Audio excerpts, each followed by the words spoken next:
Tre? Ano na? Dates? Dos dits. Vale. Abaixo. Vai abaixar. Ito talaga si Superman. Ayan o. Ayan.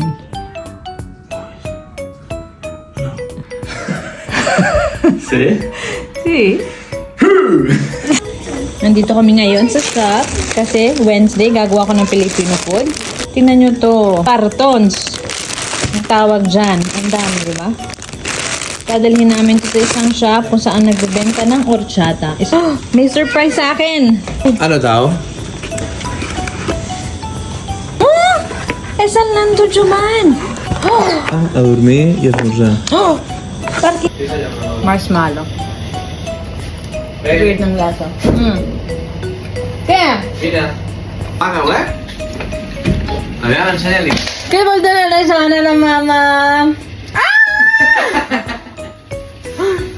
Ang cute! Mini Tabasco. Oh, how cute.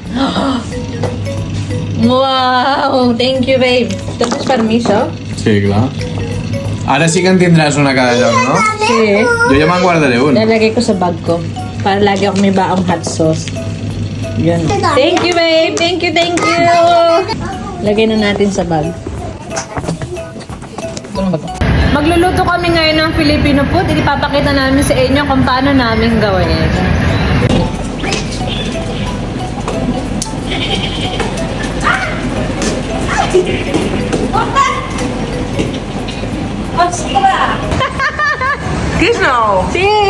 So today gagawa tayo ng ginataan. Chicken na hiniwa na talaga na sobrang liit ni Jaume.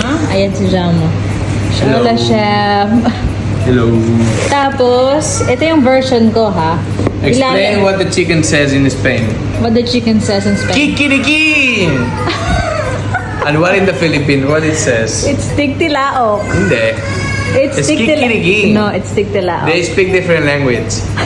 Ako nilalagyan ko ng bell pepper. Yan, iba't ibang kulay para mas aesthetic. Para mas maganda siyang tingnan. Usually sa bahay hindi ako naglalagay ng ganyan. Pero itong paninda namin meron. Kasi nilalagyan namin ng fresh onion, bagoong, fish sauce, at saka itong gamit naming coconut milk. Para sa akin ito yung the best na coconut milk na pwedeng gamitin. Tapos nilalagyan din namin ng spinach. Yun lang. Bon macaron? Punta ko ngayon sa supermarket kasi naubos ang ginger namin. So dito tayo kukuha tayo ng ginger ngayon. Nakalimutan kong bumili kahapon. Sana may ginger. Naku po. Wala akong nakikita ng ginger. Let's ask. Bina, come on. Come on. Tara, tingnan natin dito. We need ginger sana. Can you help mama find ginger? Where's the ginger? Where's the ginger? Perdona, tanya yung gingebra? Ayaw. Ay, gracias. Ka nagkakaba. Ayan ang ginger natin. Ah! Wait, naku, tuyo na. Wait lang. €1.29. Nagpabili na rin si Jana ng crackers. Ayan. Can I have some? Thank you! Hindi siya pumasok today kasi early check-up sa doctor kung okay lahat. So, eto, alaga ko siya today tapos gagawa pa ako ng Filipino food. Kaya today, tinutulungan ako ni Jaume.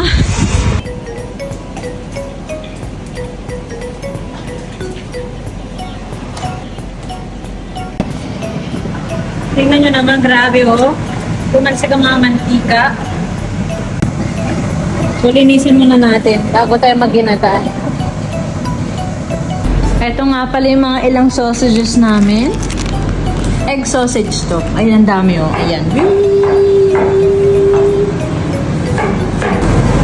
Ito nga pala ang oven namin na matanda pa sa'yo. Tingnan na itong ginagawa ni Jaume. Ayan, wait lang. So, yan yung plastic. So, lalagyan niya doon sa mainit na tubig. 1 second lang dapat. Tapos, yun na yung packaging niya. Kita nyo? Oh, babe, put this. Wait lang, lapit. This one? Yeah. Rafael? Oh, sa'yo, Abiam? O, kita nyo, wala na. Tunaw na yung plastic. Ganyan. Ganyan sila magbalot ng cold cuts dito.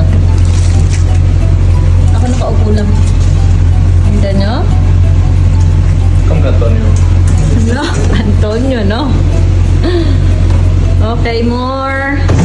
Kita nyo?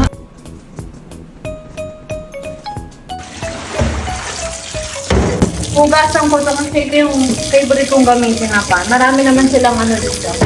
Kaya lang ito yung favorite ko. Kaya, hugasan natin. Wala nang tao ngayon dito sa shop. Yung asawa ko nandun sa production area. So ako lang naiwan. Alis na yung mga workers. Adobo na lang ang kulang. At uwi na tayo para maligo dahil amoy sibuyas na ako. Susundo pa ako sa school later. Susunduin ko pa yung anak.